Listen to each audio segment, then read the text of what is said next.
神秘姐同大家見面啦！嗱，今日咧就哇好多人啊，係即係我哋即係有朋自遠方來啊 MC 人啦。大家好，大家好。咁啊，首先要報上今日嗰個主題先，就係尋找耶穌的包皮。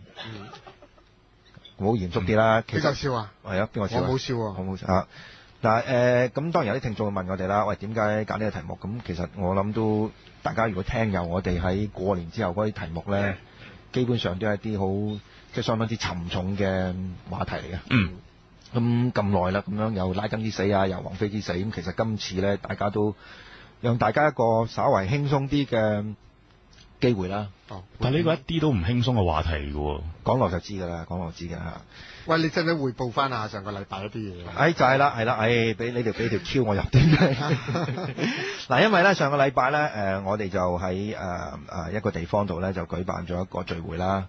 咁其實我哋好開心嘅，因為咧就當日係相當之多朋友嚟嘅嚇，咁亦都係即係超乎咗我自己嗰個預料啦。你初係諗住有幾多人嘅？10零20人嘅啫。你真係離譜啊！我覺得頭先你真係咧。你對呢一個嘅神秘之夜嘅聽眾唔夠信心啊？唔係，完全唔係咁，唔會。唔係，因為初我都諗住可能台長真係佢帶睇輕嗰個咧，所以冇好多啲即係叫人先去報名啊。係啊。所以冇咗個準備。係啦。我嘅心態當時我都講咗啦，就其實我當即係我將個聚會視作一個咧，即係大家可以好輕鬆啊，就可以傾下偈嘅聚會。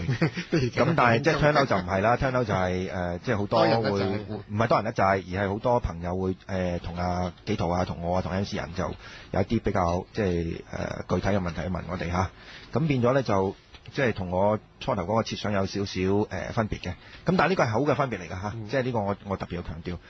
咁首先咧就我要多謝當晚嘅聽眾咧。